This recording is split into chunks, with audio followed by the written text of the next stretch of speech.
जय गुरु जी, शुक्राना गुरु जी, अनंतम अनंतम शुक्राना गुरु जी। सारी संगत को जय गुरु जी। संगत जी, आज का सत्संग आंटी जी ने हमारे साथ शेयर किया है। अगर सत्संग शेयर करने में कोई भी गलती हो जाए तो माफ़ करना, और सत्संग पसंद आए तो वीडियो को लाइक करके चैनल को सब्सक्राइब करना, और सत्संग को ज़्यादा से ज़्यादा लोगों तक शेयर करना, ताकि गुरु जी की ब्लेसिंग सबको मिल सके।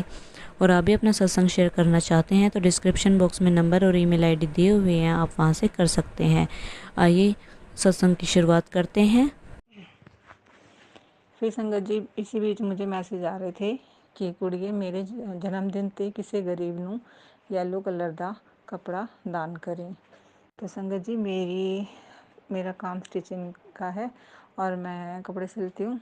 तो मेरी आदत है कि गली में पड़ोस में जैसे छोटी छोटी लड़कियाँ होती हैं ना, तो लड़कियों के कपड़े तो वैसे ही संगत जी आपको पता है कि कितने अच्छे होते हैं, कितने प्यारे होते हैं। तो मेरी आदत है कि मेरे पास कई बार पीस बच जाते थे, तो मैं जिनकी फैमिली अलाउड करती थी या जिनसे हमारी अच्छी अटैचमेंट थी, क्योंकि आजकल आपको पता है कि कोई भी किसी से चीज़ लेना और खाना पीना पसंद नहीं करता, क्योंकि आपको पता है संगत जी अपने दुख दर्दों को दूर करने के लिए, अपने घर की सुख शांति के लिए लोग कौन सी हद तक नहीं जा रहे हैं।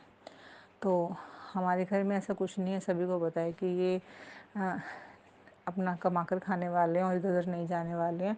पता लग जाता है लोगों का कि हाँ कौन क्या कर रहा है, तो इसीलिए किसी को प्रॉब्लम नहीं है कि हाँ हमारे घर पे उनके बच्चे आते हैं, खाते हैं, पीते हैं, और हमारी कोई भी चीज़ अगर हम दें तो उनको कोई प्रॉब्लम नहीं होती है। वो भी मतलब टेंशन फ्री होके अपने बच्चे हमारे पास छोड़ देते हैं।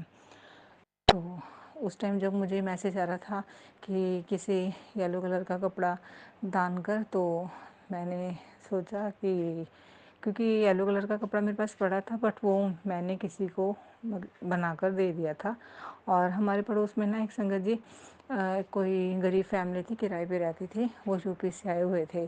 तो मैंने ना उसके लिए साल भर हो गया था, उसके लिए छोटे छोटे पीस रखे हुए थे। वो छोटी सी प्यारी सी गुड़िया थी, मुझे बड़ा अच्छा लगता था कि उसके लिए कपड़े सिल के दूँ। बट संगत जी पता नहीं ऐसा क्या था, हमेशा अगर मैं सिलाई करने बैठती हूँ तो मेरा हाथ बहुत फास्ट चलता है। मैं फटाफट सूट सिलाई या कुछ भी सिलना हो तो मैं सिल के एक साइड कर देती हूँ, मैं ज़्यादा टाइम नहीं लगाती। बट उस लड़की के नाम का पता नहीं ऐसा क्या चीज़ रोक रही थी, नहीं बन रहा था। 1 साल हो गया था, कपड़े ऐसे पड़े थे। तो एक येलो कपड़ा भी मैंने उसके लिए रखा था, जो कि वो किसी और के लिए यूज़ हो चुका था। अब संगत जी इतनी गर्मी थी और मैं ये सोच रही थी कि येलो कपड़ा लेने के लिए मार्केट जाना पड़ेगा, और हमारे यहाँ से मार्केट काफ़ी दूर है। तो वहाँ पर जाने के लिए अगर कोई ज़रूरी काम होता है तभी जाया जाता है, बिना ज़रूरी काम में आपको पता है संगत जी गाँव में कोई जाता नहीं। और गर्मी की वजह से मुझे डर भी लगता था, क्योंकि फिर मुझे गर्मी मतलब थोड़ी सी बर्दाश्त नहीं होती है। इसी वजह से अगर मुझे गर्मियों में कहीं जाना होता है तो मुझे बहुत टेंशन हो जाती है। तो संगत जी मुझे टेंशन हो रखी थी कि अब मैं येलो कपड़ा क्योंकि देना तो मुझे है, और उस लड़की के नाम के कपड़े मैंने रखे हुए हैं, तो वो येलो कलर का क्या करूं। तो संगत जी अचानक से मेरे आगे मैसेज आने लगा कि गुरुजी का मैसेज आने लगा कि तू मेरे जन्मदिन पर रेड कलर के कपड़ा किसी गरीब को दान कर। तो मेरे को यकीन हुआ, मैंने मैसेज दोबारा पढ़ा, तो संगत जी यकीन नहीं करोगे कि वो ही मैसेज था कि रेड कलर के कपड़े दान कर। मैंने संगत जी एक रेड कलर का भी कपड़ा नेट कर रखा हुआ था, और फटाफट उठाया, फटाफट फ्रॉक सिली, और गुरुजी के जन्मदिन पर मैंने वो उसको सिल के दान कर दी। तो ये गुरुजी ही करवाते हैं, मुझे नहीं पता संगत जी। मैं तो अभी कुछ टाइम से जुड़ी हूँ, लेकिन काफ़ी संगत है जो गुरुजी से बहुत टाइम से जुड़ी हुई है, जिन्होंने गुरुजी के साथ रहे भी हैं, उन्होंने अपनी आंखों से गुरुजी के चमत्कार देखे हैं। बट मैंने तो अब देखे हैं कि ये ऐसे कैसे हो सकता है। और वो फ़्रॉक मिनटों मतलब आधे घंटे में शायद वो फ़्रॉक बन चुकी थी, और बस मेरे को ये था कि अब फटाफट से गुरुजी का जन्मदिन आ जाए, तो वो फ़्रॉक मैंने उसको गिफ्ट कर दी। तो ये गुरुजी ने करवाया, और शायद गुरुजी ने ही रोक रखा था। और फिर उसकी मम्मी को भी फ़्रॉक पसंद आई, उन्होंने कहा कि अगर आपके पास 1-2 पीस और हैं, मुझे गाँव जाना है, कपड़ों की ज़रूरत है, तो अगर आप मेरी बेटी को सिल के दे दोगे। तो मैंने कहा ठीक है। तो ऐसे ही एक फ़्रॉक उसके लिए और सिल दी मैंने फटाफट। तो संगत जी ये था मेरा छोटे छोटे से 1-2 सत्संग गुरुजी के, जो मेरे साथ रियल में चमत्कार हुए हैं।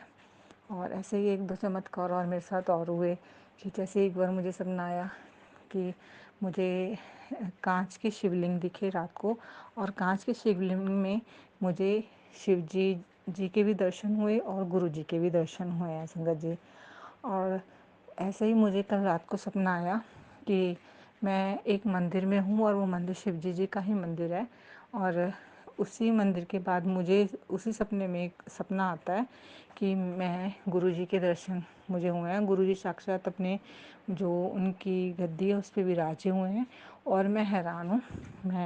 मेरी नॉन के 1-2 लोग वहाँ गुरु जी के आसपास ही थे संगत में, और मैं उनसे बार बार ये पूछ रही थी कि गुरुजी ने तो चोला छोड़ दिया है, गुरुजी ने कि ये कैसा चमत्कार है, ये कैसे आ गए गुरुजी। बट संगत जी मुझे मेरे क्वेश्चन का आंसर नहीं मिला। बट संगत जी उस सपने में मुझे शिव जी भगवान के और गुरुजी के दोनों के दर्शन हुए। तो संगत जी जब मुझे सुबह अपना सपना जब याद आया, मेरे को इतनी खुशी हुई कि दूसरी बार मुझे ब्लेसिंग मिली है सपने में गुरुजी की। तो संगत जी ऐसे 1-2 और सत्संग हैं मेरे पास, मैं आपको आगे बताऊंगी। तब तक के लिए मैं आपसे मतलब विराम लेती हूँ। आगे मैं आपसे दोबारा मिलूँगी और अपने अच्छे छोटे छोटे प्यारे प्यारे सत्संग के साथ। तो गुरु जी के मंत्र महामंत्र के साथ मैं आपसे आजा आज्ञा लेती हूँ। ओम नमः शिवाय, शिव जी सदा सहाय। ओम नमः शिवाय, गुरु जी सदा सहाय। अगर कोई प्लीज़ गलती हुई हो संगत जी मुझे माफ़ कर दें। जय गुरु जी। ओम नमः शिवाय, शिव जी सदा सहाय। ओम नमः शिवाय, गुरु जी सदा सहाय। संगत जी मैं पंजाब से हूँ और मैं गुरु जी के बारे में यानी मुझे गुरु जी ने 2024 में अपने साथ जुड़ने का मौका दिया। संगत जी मैं गुरु जी के बारे में इससे पहले नहीं जानती थी, बट हाँ 1-2 साल के अंदर अंदर मेरी 2 फ्रेंड थी, तो मैंने देखा हमेशा उनके स्टेटस पर गुरु जी की फ़ोटो लगी होती थी। हाँ, तो मैंने कभी उनसे ये कोशिश नहीं की कि पूछने की कि ये कौन है, कहाँ से हैं। वो दिल्ली में रहते हैं। हमेशा मैं देखती रहती थी, हाँ ये सोच लेती थी कि होंगे कोई बाबा। संगत जी जैसे आप जानते हो कि हर जगह, हर शहर, हर गांव कोई ना कोई ऐसे संत महात्मा है, तो जहाँ लोगों के दुख दूर होते हैं जाके उनकी कोई विश पूरी होती है तो संगत जी लोग उनको मानते हैं। तो मैं ये सोचती थी कि हाँ शायद भाई ये भी ऐसे ही होंगे। तो मैंने इसके बारे में और जानकारी लेने की कभी कोशिश नहीं की, या वो समझ लो कि वो टाइम ही नहीं था। तो ऐसे करते करते संगत जी मुझे तो ये 2024 में गुरु जी के महादिवस और गुरु जी की समाधि दिवस और जन्मदिन के टाइम मुझे हमेशा मैसेज ऐसे आते थे जैसे कि वो मेरे लिए ही बने हों। हमेशा जैसे लाइफ में मेरी कुछ चल रहा होता था, खुशी गमी कुछ भी ऐसा, आपको पता ही है संगत जी हमारी लाइफ में अप डाउन्स चलते रहते हैं। तो जो मैसेज मुझे फ्लैश होते थे तो मुझे लगता था कि वो मेरे लिए ही हैं। ना मैंने कोई गुरुजी का चैनल फॉलो किया हुआ था, ना मैंने कुछ ऐसा नहीं था। तो मुझे जैसे मैसेज फ्लैश होते तो मुझे अच्छे लगते, मैं लाइक कर देती थी।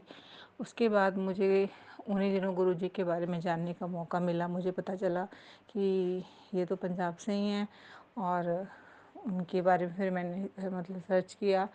सर्च करने की ज़रूरत ही नहीं पड़ी संगत जी, उनके बारे में मुझे अपने आप ही सारी जानकारी मिल गई। तो गुरुजी के मैसेज ऐसे आते थे, मुझे बड़े अच्छे लगते थे मैसेज, तो बस मैं लाइक कर देती थी। और उन्हीं दिनों गुरु मतलब मेरे मुंह पे हमेशा यही चलने लग गया था कि हमेशा सुबह शाम उठते बैठते जय गुरु जी करते रहना। तो मेरे को देख के मेरा बेटा और मेरे हस्बैंड भी यही सब करते थे, मेरे को देख के रिप्लाई में जय गुरु जी जय गुरु जी। तो ऐसे ही करते करते एक दिन मेरे को मैसेज फ्लैश होता है कि तुझे मैं तितली के रूप में दर्शन दूंगा। तो संगत जी वो मैंने सीरियस नहीं लिया उस टाइम। मैंने संगत जी में बताऊँ तो मैं मतलब वैसे मुझे मैसेज अच्छे लगते थे, मैं उनको लाइक कर देती थी, बट मैं इन चीज़ों को मैंने अभी सीरियस लिया नहीं था क्योंकि मुझे नहीं चमत्कारों का पता था बाबा गुरु जी के। तो एक दिन ऐसे मैं खाना बना रही थी, खाना बनाते बनाते मेरी टी शर्ट पर एक तितली बैठी। संगत जी उसे तितली नहीं कहूँगी मैं, बट वो तितली जैसे उड़ने वाला ही एक छोटा सा था। तो मेरे हस्बैंड पीछे से आए और वो कहते हैं कि तेरी मतलब उस पर टी शर्ट पे बैठा है। तो मैंने फटाफट कहा अरे नहीं, ये तो गुरुजी आए हैं, गुरुजी को नमस्कार करो, आप प्रणाम करो। तो मेरे हस्बैंड ने हंस के कहा कि जय गुरुजी। तो मेरे को देख के हंसे और जय गुरुजी बोल दिया। ऐसे ही फिर मैं अंदर आई खाना बनाते छोड़ के। मैंने अपने बेटे को कहा कि देख बेटा, गुरुजी आए हैं, दर्शन करो और जय गुरुजी बोलो। तो मेरे बेटे ने मुझको देख के हंसा और बोला जय गुरुजी। मतलब हमने इसमें इतने टाइम में हमने इनका कोई मजाक नहीं बनाया था, लेकिन एक अटैचमेंट सी हो गई थी जिसमें सबसे ज़्यादा मैं करती थी। मेरे को देख के यानी रिप्लाई में मेरे हस्बैंड और मेरा बेटा करने लगे थे। ये नहीं था, हम गुरुजी को मानने अभी नहीं लगे थे। संगत जी, अगर मेरी कोई बात बुरी लगे तो प्लीज़ मुझे माफ़ कर देना। तो फिर संगत जी ऐसे ही मुझे और मैसेज आने लगे। कुछ ऐसी चीज़ें मेरे साथ हुई कि मेरा विश्वास गुरुजी के लिए बढ़ने लगा। मुझे लगने लगा कि हाँ, सच में कोई शक्ति है। तो ऐसे ही फिर मैंने धीरे धीरे सत्संग सुनने शुरू करे। तो मुझे डाउट था कि वो तितली नहीं थी, तितली नहीं थी यार, कि मैं गलत थी, वो ऐसे गुरुजी नहीं थे। तो सत्संग के द्वारा ही कई बार हम मेरी ना कई चीज़ों के बारे में जो डाउट होते थे गुरुजी के किसी भी चीज़ के लिए, तो वो अपने आप ही सत्संग के रूप में मेरे डाउट क्लियर हो जाते थे। तो ऐसे ही जब मैं वो तितली के लिए डाउट था, तो ऐसे ही मैंने एक सत्संग सुना कि वो लेडीज़ कह रही थी कि मेरे घर में एक मतलब तितली जैसा कोई इंसेक्ट आया और मैंने उसको ना मतलब वो मेरे हमारे आसपास घूम रहा था, तो मैंने उसको भगा दिया। तो दूसरे दिन गुरुजी का मैसेज आता है, कुड़िए मैं तेरे घरे आया सी, तू मैनू बजा देता। यानी दूसरे दिन उनके बेड के नीचे जब वो झाड़ू लगा रही होती हैं तो वही उनको मरा हुआ मिलता है। तो गुरुजी का मैसेज आता है कि गुड़िए मैं तेरे घरे आया सी, तू मैनू बजा देता। तो संगत जी मुझे यकीन हो गया कि वो गुरुजी ही थे। मेरा मन से डाउट क्लियर हो गया था संगत जी।